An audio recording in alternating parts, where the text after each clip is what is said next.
Thank you, Jody, for inviting me. What a tough act to follow. It's like Jimi Hendrix following The Who at Monterey.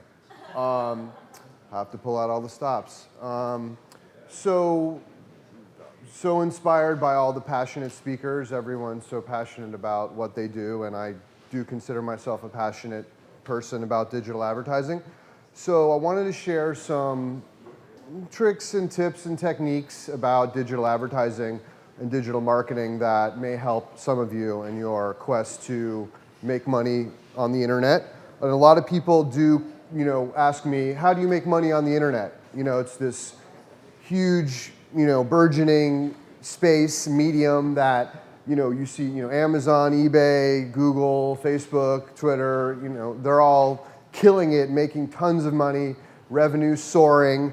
But how does the average individual make more money? Through the average blogger, the average e-commerce website owner make money? The first concept I'm going to talk about is called conversion rate. So every website, every blog has what's called a conversion rate. So this is the rate at which people come to your website or blog and take an action.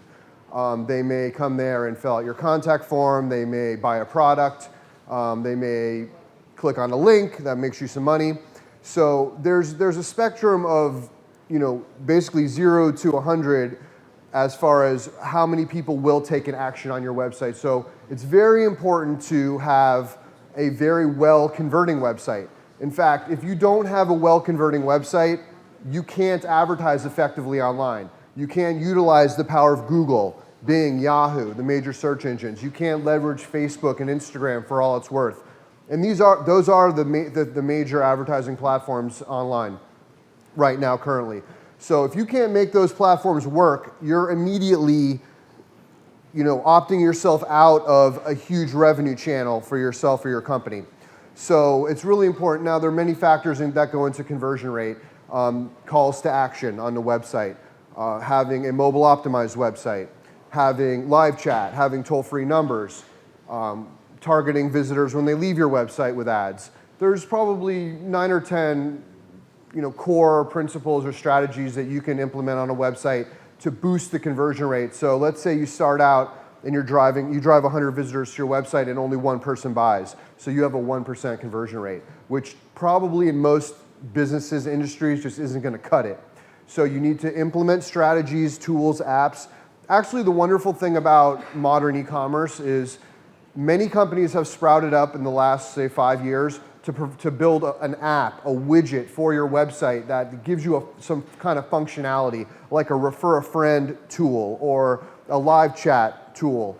The ability to serve up on-site promotions. Many apps have sprouted, many companies have sprouted up recently to provide these type of tools, and they all go towards boosting that conversion rate higher and higher. The higher you boost your conversion rate, the more money you can spend to actually drive traffic to your website.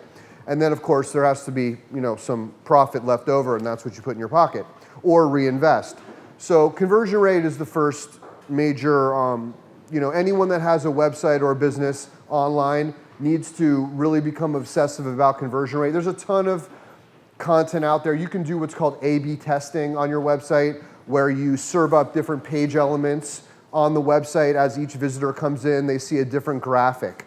This visitor will see this graphic, the next will see another, the next will see another, and it'll actually measure which graphics led to the most sales on your website. So you can say, oh, graphic number 2. Actually, there's a really interesting anecdote. When President Obama was first running for presidency in 2008, the company that developed the conversion tool, it's called Optimizely, that I work with, he had just left Google as one of their lead engineers, or one of their engineers. And he was brought on board by the Obama campaign. And by using A/B testing to the donation website for Obama, he was actually able to raise the conversion rate of people going there and donating by 80% from when it started. So that's actually what allowed Obama to actually win that election, because he was able to raise $500 million online through his donation website through just online donations and using an A/B testing tool to boost that conversion rate. So A/B testing is a phenomenal concept, and also conversion rate is a great concept. So, a lot of people, I want to talk about audiences for a second. A lot of people, whether you have a blog or you have an e-commerce company or you're just, you have a Facebook page, a Twitter account, whatever the case may be, there's many ways of building your audience. And in fact, you have to focus on building your audience. It's not enough to post content, and I'm all 100% in agreement with the consistency thing and being very prolific with content posting and video creation. But you need to advertise your content. If you do a post, let's say you do a blog post and you share it on your Facebook page, it's only going to get a few interactions or engagements. But if you boost the post, meaning put a little advertisement behind it, like $5, $10, $20, the engagement will go through the roof on the post. That'll increase traffic. That will create more action on your blog or website, make your advertisers happier, sell more products. So I always say posting content is nothing without advertising it. So you can post all the content you want. Yes, it will bring in more traffic over time. Yes, it will bring more video views, but it's not going to do anywhere near what it will do unless you throw some advertisement behind it. So that's a really powerful concept. And a lot of people also say to me, Evan, I've tried Facebook advertising. It just doesn't work for me.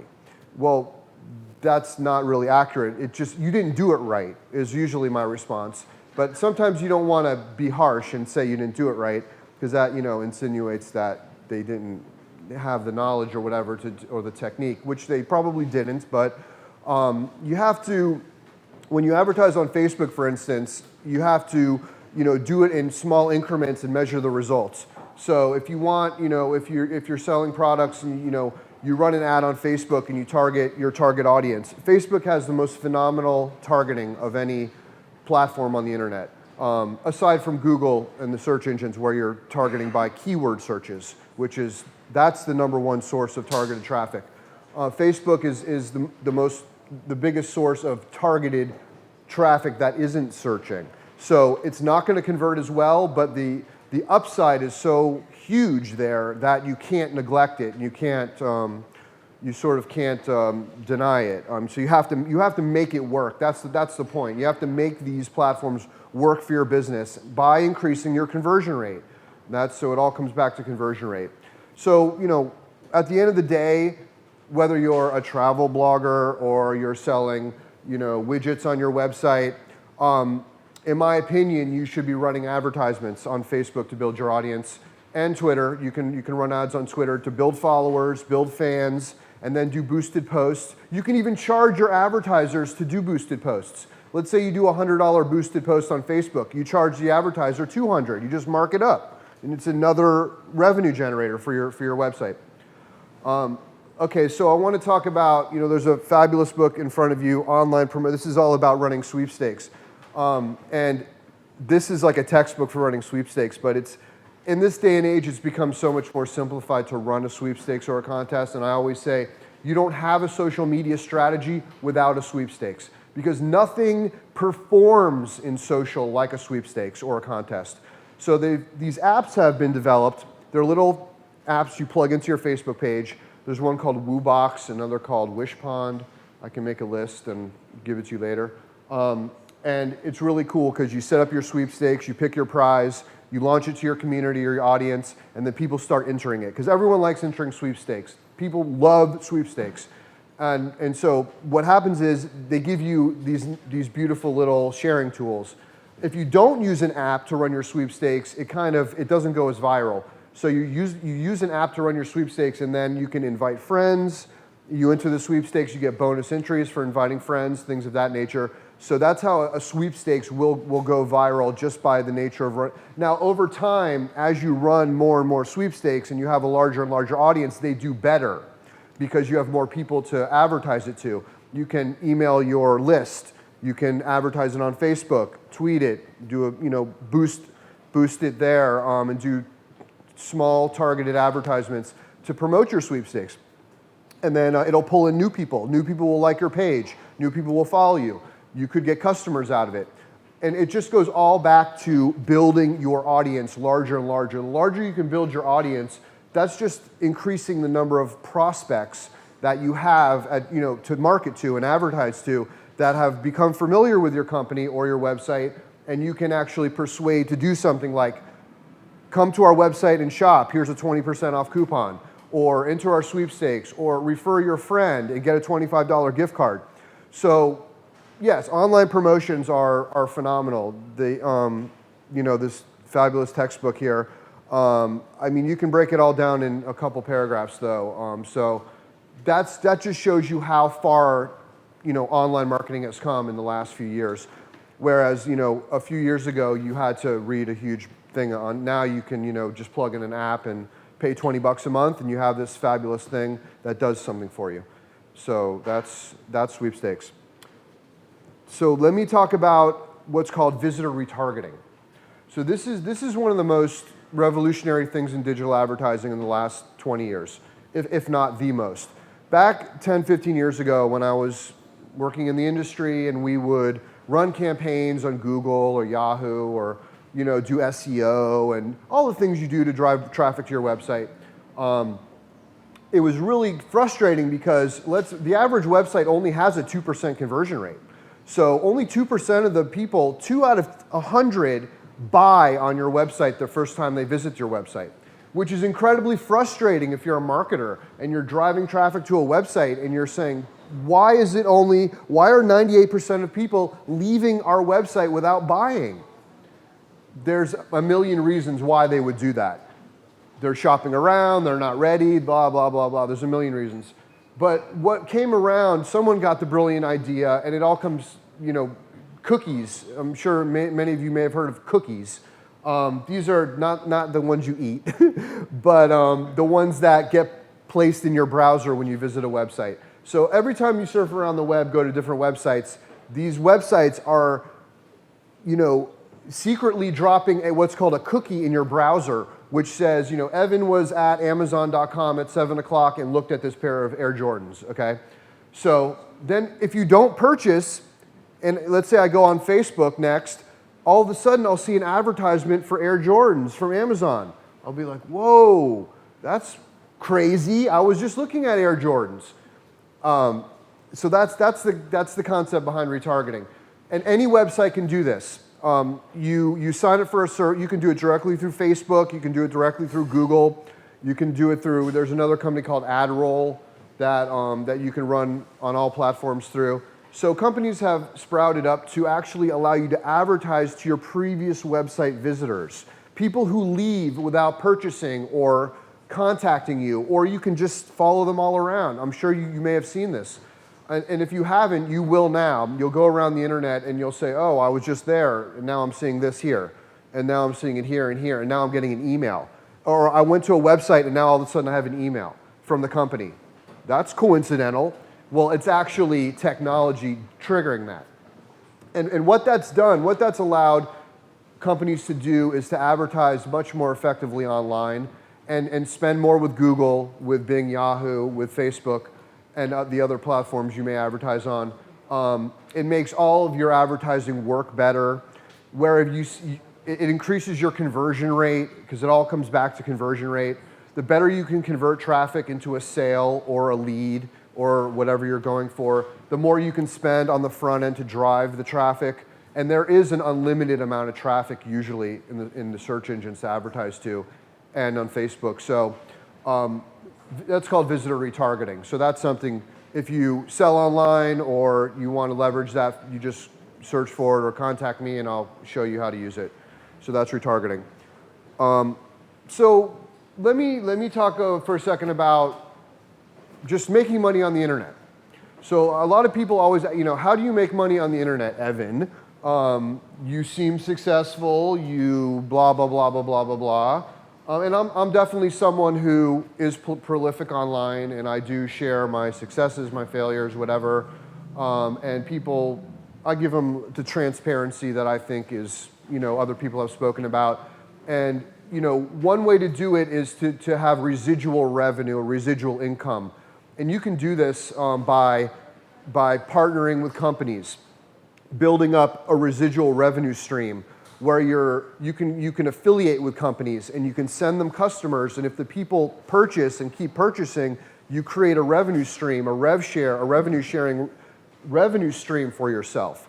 So that's called residual income. And if you hear a lot of these gurus out there, they'll tell you that you need to have multiple streams of income. I couldn't agree more. But you can't, it's not that easy to cultivate. You have to cultivate it over time. As you get your thing together online, you'll meet people, individuals at conferences online or doing your social networking thing that you can put partnerships together with and say, hey, let's partner together. You know, I have a list of 10,000, emails. I can send them a blast and promote your company, and you pay me a residual revenue share off of all the business it generates. There you go. Do that with 20 companies, and before you know it, you're getting checks from all different companies sending you checks for referring them customers. So that's a phenomenal thing you can cultivate over time. I get checks just randomly. I'll get checks from like 5 years ago, 10 years ago, where I set up a relationship with a company like that, and then they finally purchased, or someone purchased again a year later, and I'll just get a check out of nowhere. I'm not even marketing the company anymore. So that's a phenomenal thing you can cultivate. The last thing I wanted to talk about, it's in the same sort of vein, is just referrals. So, LinkedIn is a beautiful tool because you can connect your email address book to LinkedIn, send everyone an invite. It goes back to building your audience. So once you've built up a ton of LinkedIn connections, and I recommend doing that, connecting your address book, connecting previous databases. If you have a list of contacts from the past, you can dump that into LinkedIn, send all of them an invitation. So once you've made all these connections, then you can look at those people and say, oh, okay, how about we work a thing out where I refer you business and you pay me a percentage? And I probably have 30 or 40 relationships like that where I will refer people business. I'll even download all my LinkedIn connections into a list and blast them an email and say, hey, are you looking for this? Are you looking for that? Usually business services, because a lot of my connections are business, but you could do it with consumer stuff too. So those are called referral relationships. And it's really nice when you can set up like formal referral relationships with companies. And usually they have contracts. We'll pay you 10%, sign here. So you set up you keep them in a spreadsheet, and over time, let's say I talk to someone calls me and says, Evan, I need someone that does, web development. Okay, contact this person. So I'll send a little intro email, Kevin, meet Mary. He needs web development. So if that person does business with them, I get 10% of the revenue that it creates. So if you do that with enough companies over time, you create a referral network for yourself. And this is a very powerful way to make money by doing very little, just by sending an intro email. Sometimes you don't even have to do that. Sometimes you can just say, Kevin, call Mary. Here's his number. Or I like to send intro emails, which is like, so-and-so meets so-and-so. They need this. Take it from here. Let me know if it works out. Sometimes it's a little dodgy because it might fall through the cracks and you might not get all your commissions tracked. But enough times it does, and over time, if you do it enough with enough different companies and people, over time you will start getting checks basically out of thin air. And listen, you can take it really, really seriously. You can keep track of every intro. You can keep track of every referral, which you probably should if you really want to be organized. But I'm kind of not an organized person.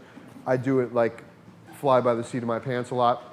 But I do things in volume, so I know that they will result in something. Yeah, I mean, the bottom line is, build your audience, advertise to build your audience. One thing about the videos, creating the live streams. Once you create the live stream, it's really important to put it up on YouTube, because since Google owns YouTube, once you upload a video to YouTube, Google immediately brings it over into the search results, like within minutes. You take a video or a stream and you upload it to YouTube and you make like a nice title for it, what they call like an SEO optimized title. You put a nice description in there, optimized with the right keywords you're going after, and then you upload it to YouTube and you look literally 5 minutes later in Google, type that search result in. You'll see your video sitting right there on the first page of Google in the search results. It's actually a much faster way to get higher rankings in search than just publishing content. Because I do a lot with content. We actually write content, blog posts for companies and things like that, and I write a lot of my own stuff. But over and over again, I see this happening. Videos actually will outrank written content in the search results. And because Google owns YouTube, they pull over, and not to mention you get the searchers, you get YouTube is the second biggest search engine behind Google. So it's the 1-2 punch you need to get more traffic, and it's all free traffic, it's all organic traffic. So once you create these wonderful live streams that everyone's talking about, make sure you can upload them to YouTube and create a channel for yourself, and then that will, not only will you get traffic from YouTube, but you'll get traffic from Google, the #1 source of traffic on the internet, and you can really ramp up your traffic using that strategy. And if you have a lot of old videos, you should make sure they're all uploaded. And then there you go. Thank you. I'm done.